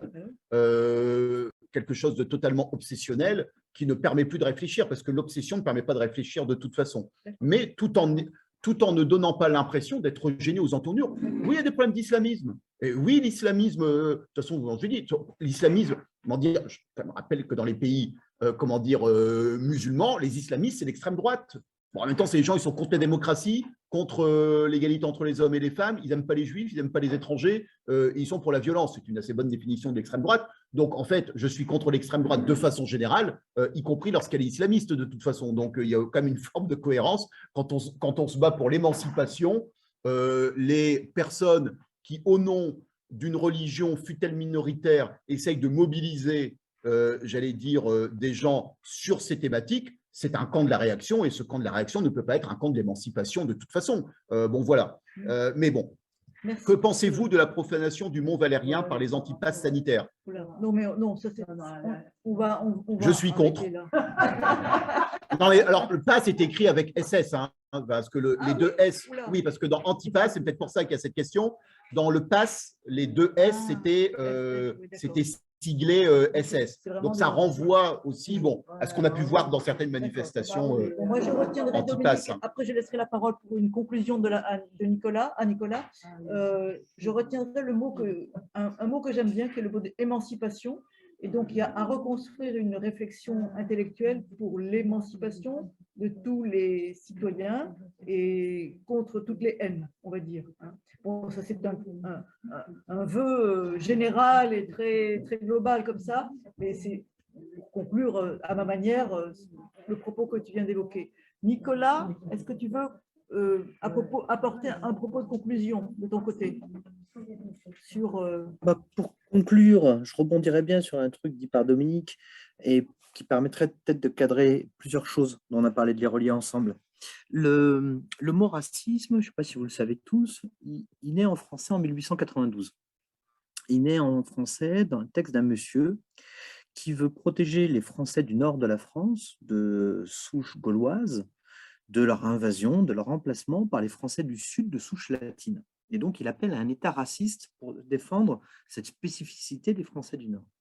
Si les Français du Sud, s'ils montent, c'est parce que, depuis les années 1820, on parle de la société industrielle, dans le cadre de la révolution industrielle, qui, évidemment, amène des déplacements de population avec cette nouvelle manière de travailler. Mais on est aussi, à partir des années 1860, dans ce qu'on appelle la première globalisation financière. On est aussi dans des flux qui dépassent même les échanges nord-sud dans la France. Entre 1840 et 1940, sur ce siècle-là, vous avez 180 millions de migrants. Et tout ça crée énormément de tensions, bien évidemment. Le mot antisémitisme naît en français en 1879, le mot immigration rentre dans le dictionnaire Le Petit Littré en 1876, le mot ethnie naît en 1893, xénophobie 1901, islamophobie 1910. Vous voyez bien que tout ça est concordant. C'est bien cette globalisation avec le siècle des nations, avec le siècle du colonialisme, etc., qui fait que tout ça est en tension et va nourrir les tensions de l'extrême droite. Mais résultat, par rapport à cette question du combat antiraciste, et cette question est revenue plusieurs fois de où va la gauche, qu'est-ce que fait la gauche? Quand tu parles d'émancipation, mon cher Dominique, ce qu'on voit, c'est que la crispation, effectivement, la réaction, elle se fait sur ces deux fronts, raciaux et sociaux, et que la question de l'émancipation est donc là aussi un combat unitaire. Le combat antiraciste est structurellement connecté, effectivement, au combat social, et ce, depuis le 19e siècle. Il n'y a pas de séparation entre les deux. Et je tends à penser que dans la critique, la crise de la gauche, c'est bien lorsqu'il y a une partie de la gauche, par exemple M. Manuel Valls au hasard, qui abandonne la question sociale, qui, effectivement, se déportent sur le pan de la droite avec la loi travail, qu'on va voir le reste, effectivement, venir des dévoiements de la laïcité et un antiracisme qui consiste juste à critiquer l'antiracisme, comme le rappelait Dominique tout à l'heure. C'est pas séparable. C'est pas séparable. Et donc, si on veut un combat antiraciste, c'est pas séparable entre l'antisémitisme, l'islamophobie, le racisme anti-asiatique, etc. C'est pas séparable. On peut pas choisir, on peut pas faire le ménage. Et puis, si on est gauche, on peut pas prendre ces phénomènes qui sont allés ensemble en les séparant également. Cette émancipation, elle est effectivement dans les dimensions ethniques, raciales, enfin contre le racisme, elle est sociale, etc. Et donc, par rapport à ce qu'on disait tout à l'heure sur la gauche, effectivement, c'est bien la réinvention d'une capacité à tenir un discours unitaire sur tout ça, sans rien lâcher aucun de ses fils, qui fait qu'on peut revenir à quelque chose qui a un sens et qui permette une émancipation qui soit à la fois celle de l'individu et évidemment celle du collectif, sinon ce n'est pas de la gauche. En tout cas, pas la mienne, pas une gauche humaniste. Merci beaucoup Nicolas. Donc je remercie Nicolas Lebourg d'un côté et Dominique Sopo de l'autre pour leurs interventions et leur rapport à notre réflexion collective. Et dans ce contexte aujourd'hui un peu difficile, parce qu'il fallait gérer deux scènes, si je peux dire, une scène locale en présentiel et une scène lointaine. Donc, merci aussi à Ilan et à Léo qui ont arrangé, qui ont mis au point les aspects techniques. Merci beaucoup.